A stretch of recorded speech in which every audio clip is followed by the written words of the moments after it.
Hello everyone, welcome back to another episode of Parts Talk. Thank you for joining me. I appreciate each and every one of you. Today we're excited to introduce to you Kenneth Burke, also known as CarKenny.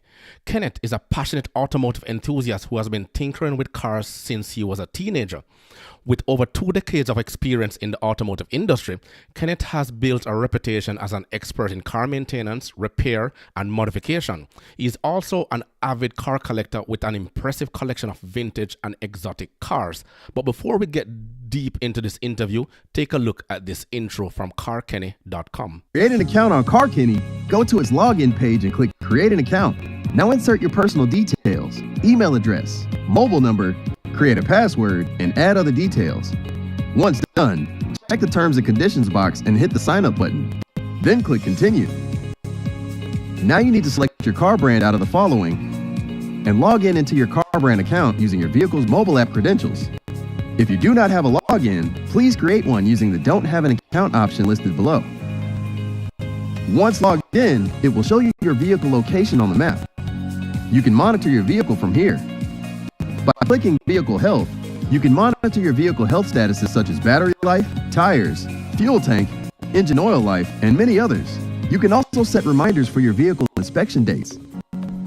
Furthermore, you can start or stop your electric vehicle charging and lock or unlock your vehicle easily from here. To add new vehicles to your CarKenny account, click Add New Vehicle, then click on the Car Edition icon and hit Continue. Now repeat the same process of selecting your car brand as we did before. But what sets Kenneth apart is his ability to make even the most complex automotive concepts easy to understand. Through his popular YouTube channel and blog, he has helped countless car enthusiasts improve their knowledge and skills. Whether you're a seasoned mechanic or just getting started in the world of cars, Kenneth has something to offer you. So buckle up and get ready to learn from one of the best in the business, Kenneth Burke. And I was so excited talking to Kenny, I forgot totally to hit the record button. So here he is into the middle of my first interview question with him, asking him what inspired him to start CarKenny and focus on reducing theft and accidents in the automotive industry. So we're going to go directly into it. And what we do essentially is connect to vehicles through the internet. Typically, if you wanted to connect to a vehicle, you would have to buy a dongle or aftermarket piece of equipment that plugs into the OBD2 port monitor on the vehicle, or it connects to the battery, or connects to one of the fuse boxes. And that's typically how people got, GPS location for their vehicles, trackers, kill switches, things of that nature that can be a detriment to vehicle theft. So with that in mind, that's the kind of where the market is. What we did was we built a platform that connects these vehicles without the need of any hardware devices, because it's easy to unplug a hardware device. If a thief knows there's a hardware hot wired device on a vehicle, it's easy to unplug it, disconnect the satellite, etc. However, what we did was we connected directly to the vehicle using existing embedded technology that the OEMs or the manufacturers have built into these vehicles. And doing that is a lot harder to disconnect these platforms, even know that the platform exists for a thief to know they're being monitored. So that's on one side. For traditional ICE vehicles or vehicles that we're known to, they have built-in GPSs and modems from the manufacturers, and that we connect to those. On the flip side, to your question of future of electric vehicles, these new electric vehicles don't have the same mechanism as typically gas-powered vehicles. Gas-powered vehicles had that dongle that you can plug in a cord to, or plug in a piece of equipment to, and you can either check for codes if there's like a check engine light on, but also plug in a GPS tracker. On the flip side, electric vehicles are just moving computers. They're big, large computers. There's really no place to plug in, because there's no need to plug in any diagnostics or any features needed that would typically be done from ICE vehicles. It's built directly into the computer and the modem on these electric vehicles. So it actually makes it a lot easier to, track these vehicles, find speed mechanisms, kill switches, etc., because, they're being built straight from the manufacturer, opposed to having to, buy aftermarket equipment on Amazon and such, plug into your vehicle. So that's some of the landscape today of, the vehicle security. And that's kind of where I see it going down the line. Okay. But one of the questions I want to go deep dive into your company itself, which is CarKenny. The website is there up on the screen. What inspired you to start CarKenny and to focus on reducing the vehicle theft and accidents? Yeah, great question there. I would say the reason we started, um, it's a little different than why we exist today, or at least the use cases we exist today for. It actually started from a personal experience. I was pulled over by the police, accused of speeding in some very small town that had like one light and one speed trap.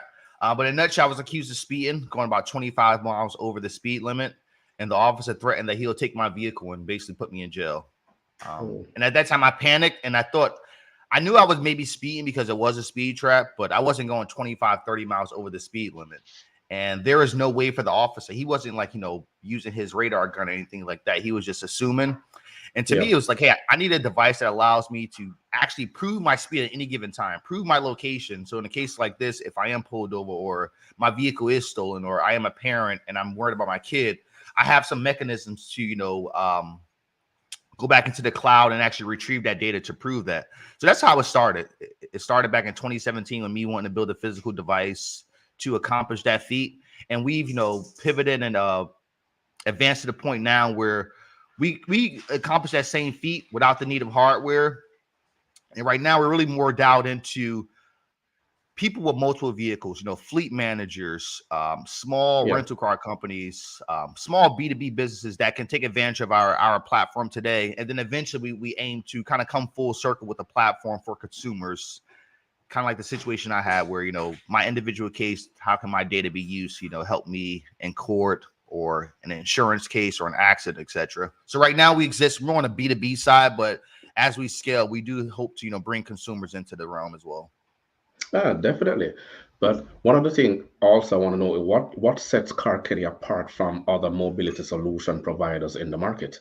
Because I know the competition is really there. It is.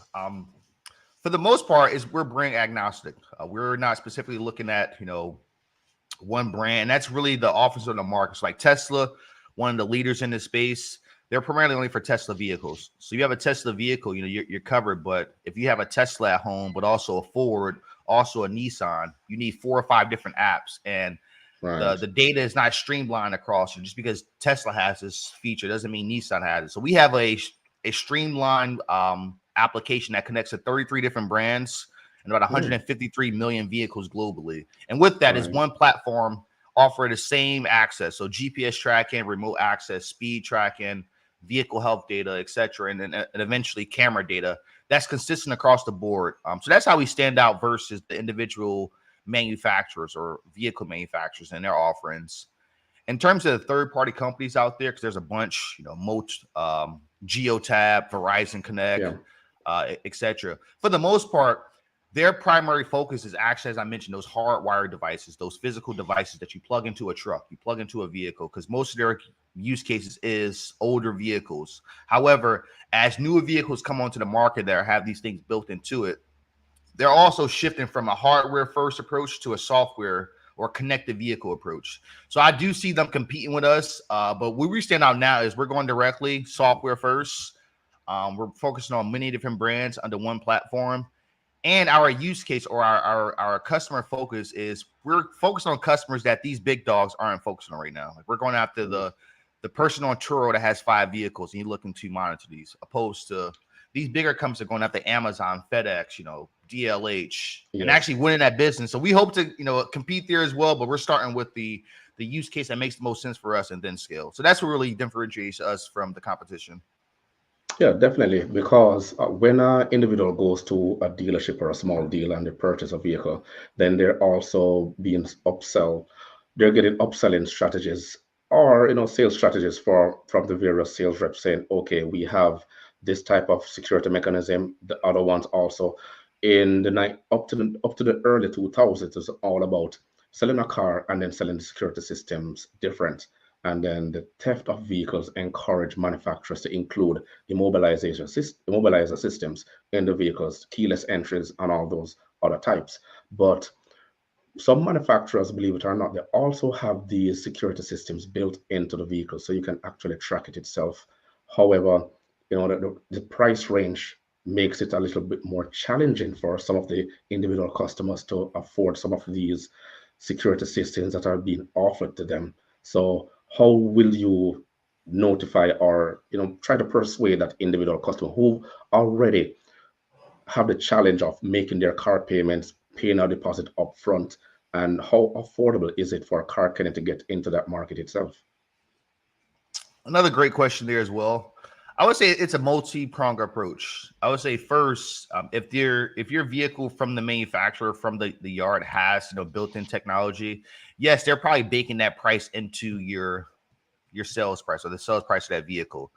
So in that case, if you can negotiate that initially in the sales price of your vehicle, kind of that telemetry data or that built-in modem data on your vehicle, I would recommend that at the dealership, because that's probably your best bet to get the best price for it.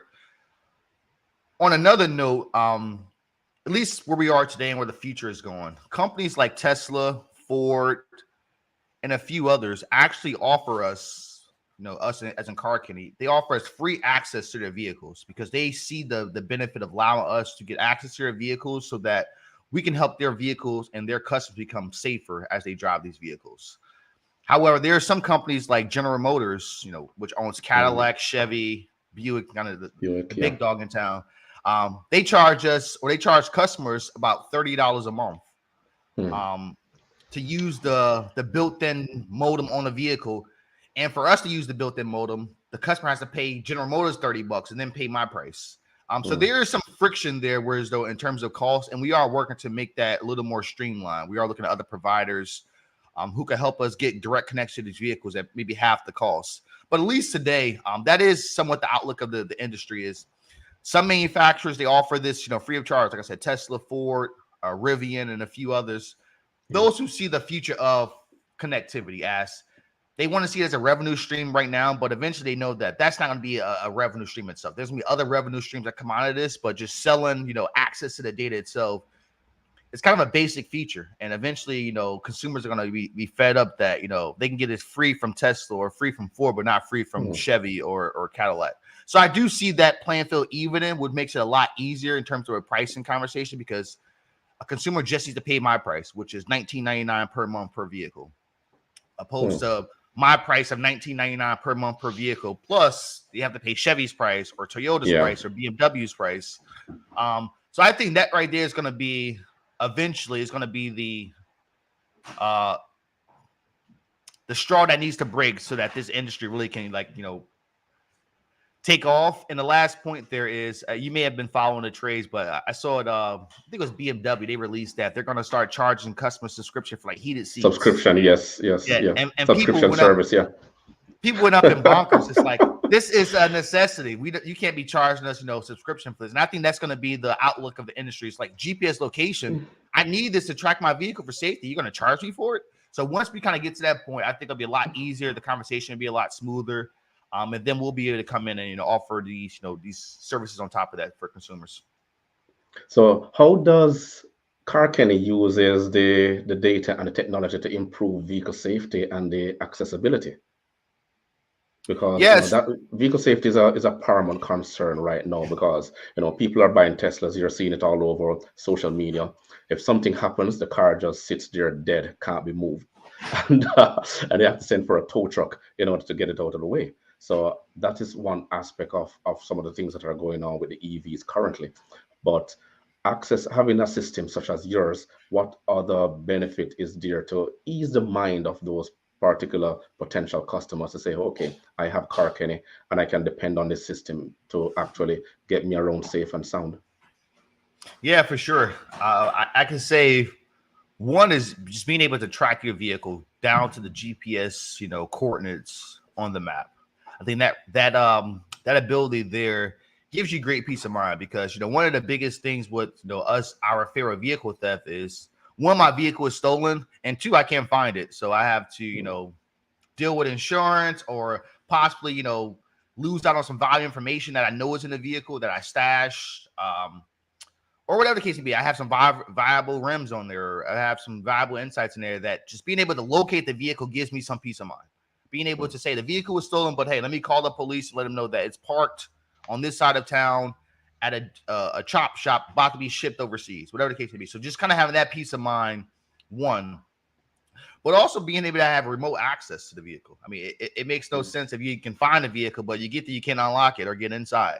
So being able to have that remote access is another great feature. Not just if your vehicle is stolen. There's plenty of times where I leave my keys upstairs in the house and I'm down at my car and I need to get inside, and I have my app to unlock the door or, you know, start the vehicle. So that's great, but also vehicle health data. I know one of your insights or one of your points about the Teslas getting stuck is usually dead battery or so. That's usually the case, or Bluetooth issues. I have a Tesla at home, and that's usually the case why the vehicle would get stuck. But having those insights, ahead of time that, hey, the vehicle battery is degrading. The amp watcher, it's not up to par. I mean, not only you as a consumer, but maybe you have a parent who's monitoring your vehicle and they have access to that to monitor and get those alerts. So those are some of the features that in a nutshell that allow us to get some peace of mind. And then I would say finally, and most importantly, the Tesla has the camera system, and that camera system is best in class. And I think it allows a lot of, or it provides a lot of peace of mind to consumers, because thieves know that Tesla has cameras. Now, I guarantee they think twice before stealing a Tesla versus stealing a Camry or a BMW, because it's like, one, I need a mask on. They know the vehicle is tracking me. It's a computer, it can shut off at any time. So I think Tesla's really reimagined the space around vehicle security, and I think others will follow suit with some of their practices. Yeah, definitely. In terms of CarKenny itself and getting this platform up and running for those to benefit from the various options that you have to offer, are there any particular successful project or partnership you've had with a company through CarKenny? Well, we're still in the early stages. We're still really focusing on that smaller customer. The success we've had is really with Turo fleet managers or Turo owners. And what a Turo owner is kind of like the Airbnb for vehicles in a nutshell. Like, you can rent out your vehicle to somebody else. And the use case is them having the important metrics needed to, monitor their vehicle as it's out being monetized to ensure, it is being safe. It is driven, under 100 miles per hour. The tire pressures are up to par. The vehicle is, in the States and not in Canada, or is in Canada, not United States, because those are some protocols sometimes on some vehicles. Like, I don't want you to drive outside the country. Yes. But most important, a bit feature that we are seeing right now is the remote access feature, because on these Turo vehicles, it's like you renting out your vehicle. Your vehicle is parked at the airport, Ontario Airport. You're home, and the guest is at your vehicle needing to get in. And how do you let them in? Remote access. You unlock the vehicle from your home. So like those features there, those are some of the benefits we're having early on right now. However, we know that our platform is very useful for HVAC companies, landscape companies, small micro fleets, mom and pop fleets. So we are looking to fundraise at this current moment so that we can expand to those longer sales cycles clients versus just Turo folks we are now. Really expand to the longer sales cycles clients of like corporate fleets and B2B customers. But those are some success stories today. Well, I mean, the resume is getting extensive as long as you're out there putting out the best services possible. But how does CarKenny support its clients in their digital transformations? I would say first is showing them the benefit of data, showing the benefit of the technology, versus what the status quo, versus plug-in device, no peace of mind, business as usual, to a new age of, again, I think Tesla is really changing the game, not only with just EVs, but I think their security system really just changed the narrative around vehicle safety. So our platform, a lot of people don't understand that Tesla is actually a software company. just into the car. That's basically what it is. Yeah. No, absolutely. And that's really the conversation. You can continue. Yeah. No, you're good to go. You're good to go. That's really the impression we want to have in this market. Actually, I said back in 2017 that I was looking to build the Ring doorbell, like the Ring camera device, Ring doorbell for your vehicle. because, you know, Yeah. Ring doorbell gives you so much peace of mind when you're not home, or even if you're home, somebody's your doorbell, you don't have to go down there, you can talk to them. You know, somebody's out there, give you some alerts. We want that same peace of mind and same security for vehicles, because typically your home is your first biggest purchase, your vehicle is your second. Yeah. So Second, why yeah. is one having, you know, a lot more security and peace of mind than the other? So that's really the conversation we want to have.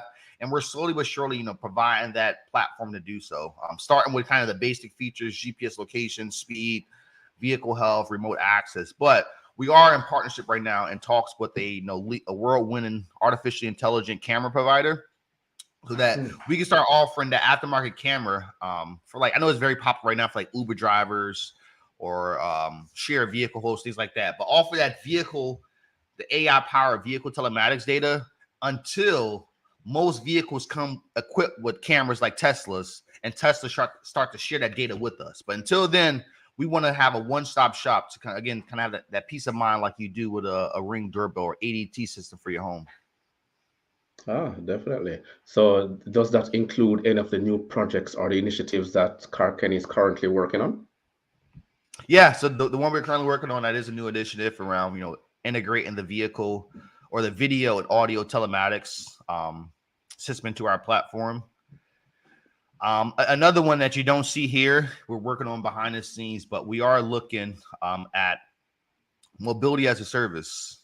And mobility as a service is pretty much an interoperability app, and it's very popular in Toronto. Pretty much, you know, one platform to get around.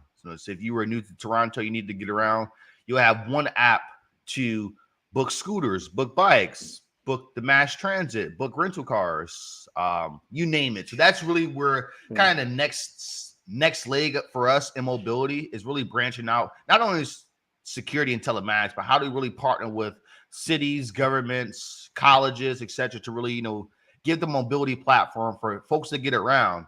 And by the way, if part of the method for that folks to get around is a vehicle, we got a security system for them. I think that's the conversation we'll have, you know, big picture. Oh, definitely. But I know there's a lot on your plate trying to get this company up and running and getting the word out there, and it entails a lot of marketing to ensure the trust for your product amongst the consumers as well as the competitors, because once the competitors know that you have something very viable, then they're going to want to pull out all the stops to ensure that they stay ahead of you or ahead of the game. So in essence, can you discuss any of the challenges you faced as your role of CEO, and how you are able to overcome some of those challenges? Yeah, I would say the biggest challenge is prioritizing, or one of the biggest challenges is prioritizing, because as you mentioned, having a lot on my plate, a lot of different, you know, ways to pivot and go. What do you focus on? When you have so many, you know, things in your to-do list, what's top of mind? So I would say definitely prioritizing. But I would say also just resources, because right now I am bootstrapping this platform. I've used my own finances and funds and, you know, brain power to build this. And I do know to get it to the next step, we do need to, you know, hire, you know, in-house development team, actually market the product, you know, correctly, opposed to kind of the guerrilla market I'm doing it today. So it's just going to come with resources. I think that's probably, you know, the biggest opportunity right now for us is, you know, getting more resources for us to get to the next, you know, next step of our journey. And we are currently fundraising. We are currently, you know, pitching to angel investors, smaller VCs, things of that nature. So we can, you know, we can't get to the next leg for us. But those are some of the challenges. And I would say the good thing is they're not stopping us from building. It's making it a little hard, a little longer, but it's not stopping us at all. Yeah, definitely. But it's very easy said and done. A lot of people just see these apps, these products, and everything else coming about, and they don't understand the work it entails to get these actually to market, and for you and for the average consumer to benefit from it. So, I mean, kudos to you and the team for getting this out there.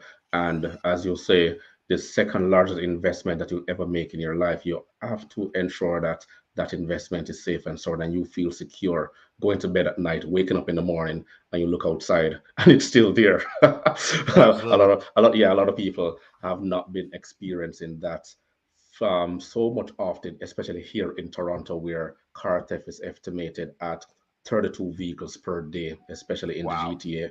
Yeah, and it has been growing. The police are up to their ears, well, up to their necks in the amount of reports coming in. And sooner or later, we want to ensure that we don't end up getting carjacked. So let's hope we don't get there. But another question I wanted to ask just to move it forward, because I know you're pressed for time running a company and everything, but can you speak to your experience in the automotive industry and how it informs the work you do at CarKenny? Yeah, great question there as well. I would say I have a decade of experience in the automotive field. I actually started as an intern working at an automotive shop for Bridgestone Firestone back in 2013 time frame. You started as an intern, and I have a math background, so I'll kind of put that out there. And I was selling tires for my internship, but one, it got me into the automotive field because I never would have been into the automotive field. In college, I had no incline to want to be in automotive. I didn't own a vehicle. Don't worry. We all started out like that. I started out straight out of high school into automotive, into the part shop, and just distributing parts to the mechanic, running around the garage and everything. So believe it or not, I tell a lot of people the automotive industry have so many facets and derivatives. You can start basically anywhere. So I mean, keep going. No, absolutely. It's nothing. Yeah, it's nothing new. And, I'm speaking to the choir here. But as they say, once you get in automotive field, it's kind of hard to get out. Very hard to get out. I've gotten out so many times, and I actually got back in. I've gotten out, got back in, gotten out, got back in over my 20-year span. So I mean. I understand. Yeah, well, but let everyone know, because when we talk about these things, they're saying, you're just talking, but you have to have the passion for it in order to be with it, and then see where you're actually going from there, and then look at what you're doing now. You actually built a solution for everyone to benefit from. So let them hear more. No, absolutely, yeah. So started as an intern, selling tires. I was working at an automotive shop where I would help clients, ring them up, sell them services, and work with the mechanics in the back. Did that for 3 months, turned into a full-time job. And the catch was, because I didn't want to sell tires the rest of my life, but the catch was, it's a leadership development program. It's like a college program, whereas though the analogy was, when Pepsi goes out and hire MBAs from Harvard and Stanford to eventually run their company, they make those people ride the Pepsi truck for 2 years to understand boots on the ground, what Pepsi is like, so that when it's time to go up in corporate and make decisions, they're not making it from an ivory tower view of not knowing how this affects people that's on the ground. So it was that same approach of reason why I got into the automotive field. I did that for 2 years, working boots on the ground at the store level, learning how to work with clients, what clients' needs are, how changes can affect a store manager, service manager, parts manager, etc. So did that for 2.5 years, and then eventually I moved up the corporate ladder. Got into a sales role. My sales role was covering Costco, Walmart, and BJ's on the West Coast of the United States. Traveling to Costco's, Walmart's, doing trainings, things like that. Getting my feet comfortable with sales and the automotive field.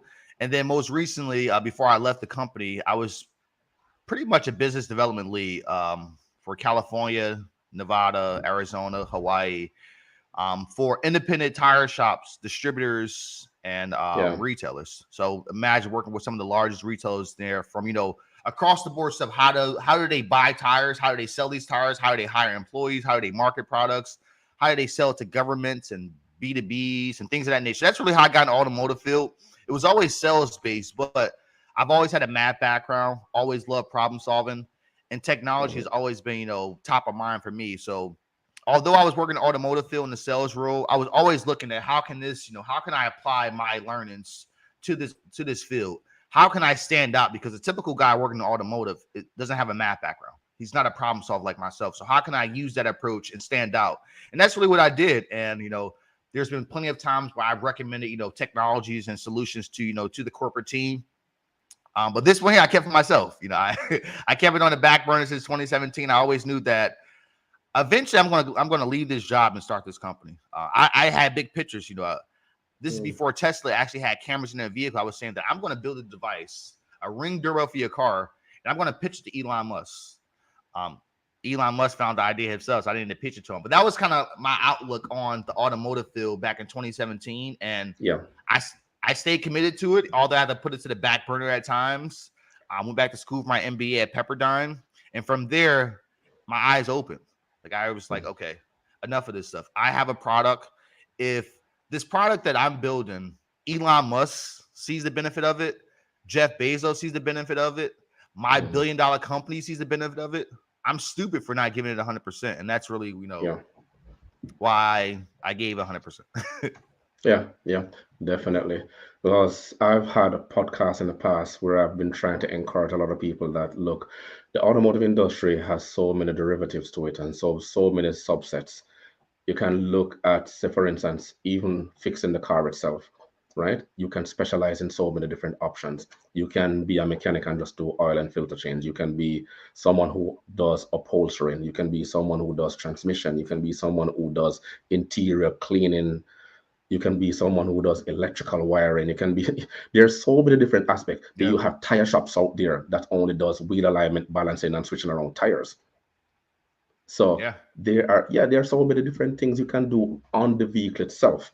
You have companies now that only specialize in windshields. They just remove and replace windshield glass. Then you have the body shops. Then you have so many different other areas you can benefit from. But in today's society, everyone wants to be, the tech guru behind the computer, and you're not really putting a product out there that to show everyone how they can actually benefit from these products. So that is one aspect of it. No, for sure. And your company has proven that to improve the security aspect of the particular industry itself. So in going into my other question, how does CarKenny approach the challenge of promoting environmentally friendly mobility options? Because we're all about the green environment age in today's society now.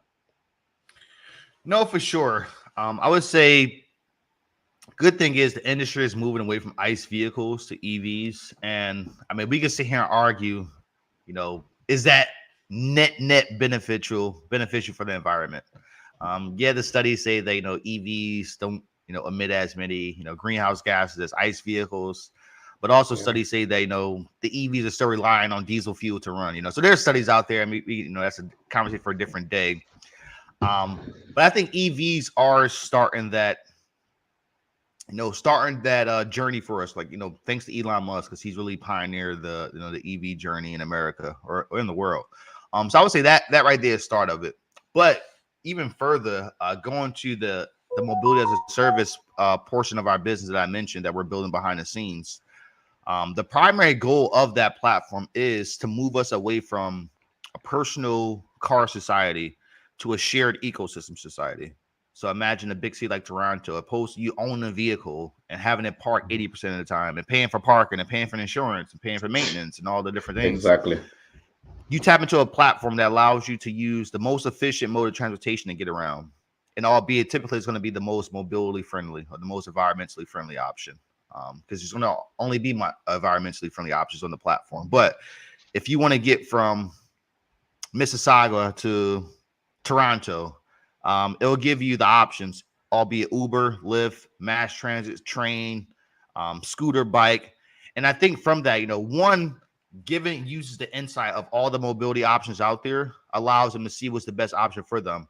But then when you break it down based on costs, based on CO2 emissions, based on what other preferences you have, that's really going to start the conversation, especially greater these bigger cities, and even forecasting down to the World Cup coming here to Mexico, United States, and Canada here soon. How are we going to get those hundreds of millions of people around these big cities? It's going to be a platform like ours because everybody is not going to rent a vehicle. Everybody can't use Uber and Lyft. Somebody has to tap into mass transit. Somebody has to tap into scooters. Somebody has to have bikes. So our platform is really going to be that platform that allows that to happen. And then the last point on that, and we're working directly with city and governments to make this happen. We know that there's going to be areas that has a lot more love than others. Downtown Ontario or downtown Toronto, I'm sure it's going to be 1,000 bikes, 1,000 scooters, 1,000 rental cars. But what about that lower income area uptown that's not getting the same love? And that's really where our platform, works directly with the transportation service providers and the government to say, hey, great job putting these scooters and bikes downtown, but how about uptown where there's minorities that can't get around, can't get to the supermarket? I was actually talking to a friend.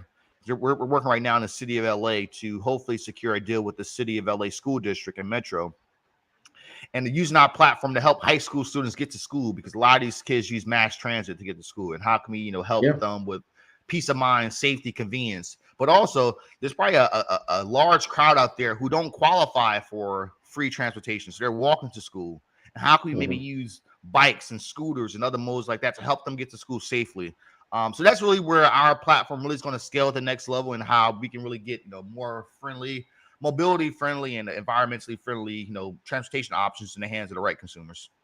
Yeah, definitely. Because one of the episodes I produced some time ago and published on my YouTube channel, discussing as particularly how the electric vehicle agenda is going to impact those who live outside of the urban areas. For example, Toronto, because a lot of people, they commute an hour and a half to and from the city, and at the same time now the battery range itself is not as sufficient, and then there's not enough EV chargers to get to where they want to go. And I mean, only Tesla is basically here with the amount of chargers that are available, but at the same time now you go there and people have to be sitting half an hour, 45 minutes to get a charge. So it's really an inconvenience. So the more solutions we have available, such as yours, the more it can be beneficial for those who don't reside within the urban area or within the city hall, where all the politicians are gathered on a day-to-day basis. You have to think about those, how it impact the farmers and the truckers and all those who are coming into the city, or to make the necessary deliveries so that everyone can actually benefit from the various initiatives that are being brought forward by today's technological advancement. Not everyone is going to be using it, and not everyone will benefit from it, but we also have to take into consideration how we can offer the necessary initiatives for them to utilize these various systems that we're putting in. No, absolutely, I agree 100%. But well, one of my last questions I want to ask, because I know you're pressed for time, you have to go, you're over there on the west side. So what do you see the future of the mobility software as a service sector, and how does CarKenny fit into that vision? Yeah, so the future is kind of as I explained it, one platform to get around, in partnership with the city of Toronto, the city of Los Angeles, the city of New York City. So one platform to get around with personal ownership, going to the back burner, more for a shared ecosystem. So we can look at a few examples. I'll give you a few examples to kind of show what that looks like. For an apartment complex of the future, because I live in an apartment complex now, I own a vehicle. It's parked probably 75% of the time. I probably, drive to the gas station a few times a week, drive to the grocery store, but for the most part, it's parked. And I'm paying $1,000 a month for insurance and car note. Plus, it's a Tesla, so I got to charge it. It's not expensive to charge it, but if I need to charge like $12 to $20 a day to charge, and that adds up.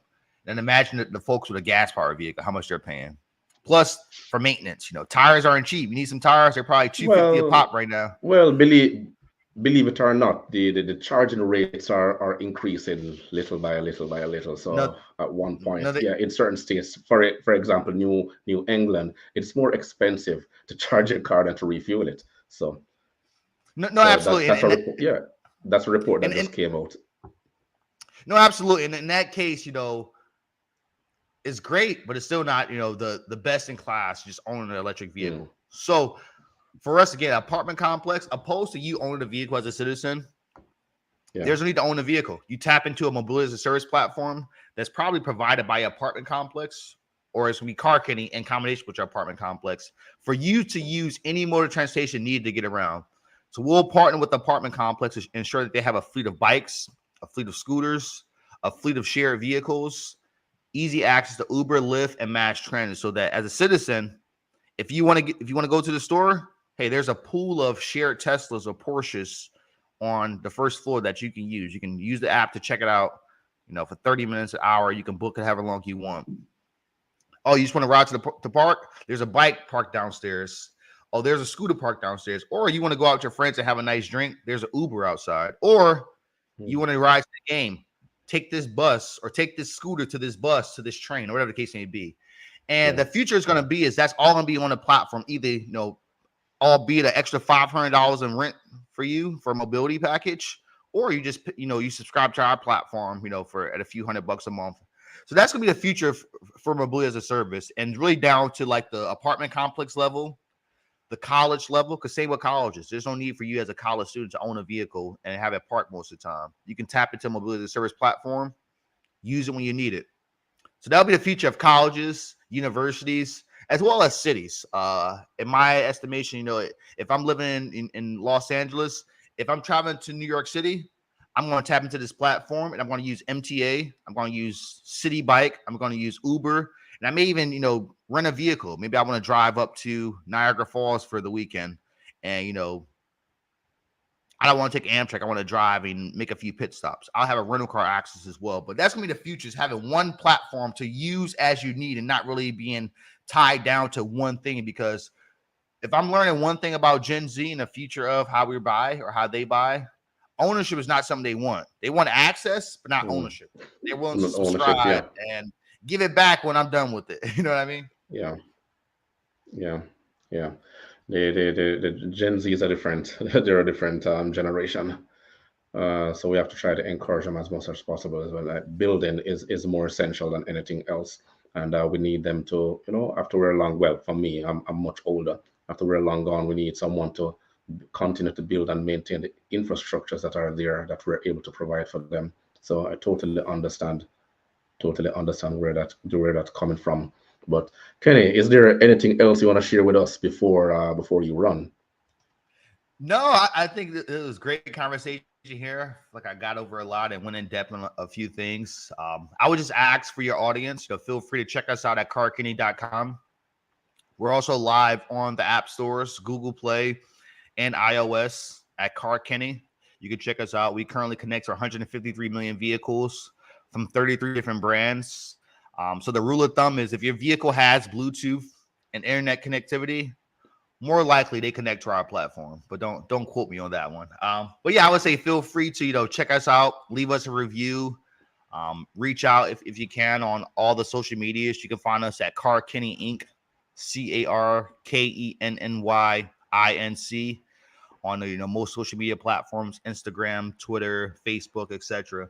But yeah, I appreciate the time, just talking to your audience. And yeah, if there's any feedback or anything that I should improve on, any features that you guys would like to see, feel free to reach out, contact us on our website or on social media. But again, I thank you for your time and for your audience.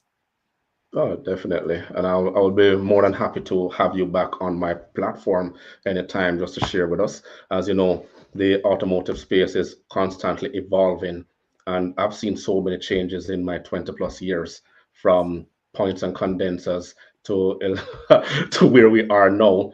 Everything is strictly electric, and now we're moving into the electrification of the vehicle itself. Even though they've been around since the late 1990s, early 2000s, but a lot of people were reluctant because of the amount of materials it takes to get these vehicles on the road and into the hands of consumers. Now we're gonna have to think about the environment a little bit more. But whatever we can do to ensure that people are comfortable moving around and in a safe way as much as possible, then we'll be more than happy to share those information. So Kenny, thank you very much for your time and to share all the information with us. And we look forward to having you on our platform again. Absolutely. Thanks for having me. Talk soon.